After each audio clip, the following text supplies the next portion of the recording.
এমন কিছু মানুষ আছে যারা ভূত পেট নিয়ে গবেষণা করে, ঠিক আছে।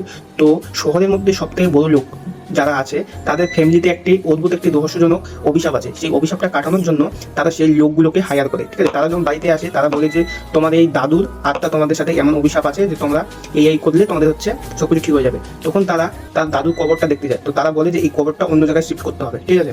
তারা যখন কবরটা খোলে তখন সেখান থেকে একটা অদ্ভুত সাপ বের হয়, আর যারা খোলে তাদের হাতে সাপটা মারা যায়, ঠিক আছে। তখন অদ্ভুত কিছু ঘটনা ঘটে, এবং ঘটনা ঘটার পর সে বক্স থেকে সে আত্মাটা ছাড়া পেয়ে এবং তার ছেলে মেয়েকে সবাইকে মেরে ফেলে, ঠিক আছে।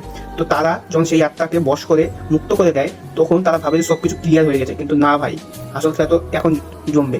কারণ তারা জানে না তারা কবরটা খোলার পর সেখানে আরো একটা বড় কবর রয়েছে, সেটা হচ্ছে পুরো 7-8 ফুটের। তো এত বড় মানুষকে আর আসলে তারা একটা নরপিচাসকে জাগিয়ে দিয়েছে সেই কবরটা খুলে। তারপর ঠিক তাদের সাথে কি কি হবে ভাই জানতে হবে, মুভিটা দেখতে হবে। এটা একটা কোরিয়ান মুভি, তোমরা গিয়ে মুভিটা এনজয় নিতে পারো। হরর থ্রিলার রেটিংও ভালো আছে, ঠিক আছে। আর এরকম নতুন নতুন আপডেট পেতে হবে চ্যানেলটা সাবস্ক্রাইব করে সেটা লাইক করে দিও, ঠিক আছে।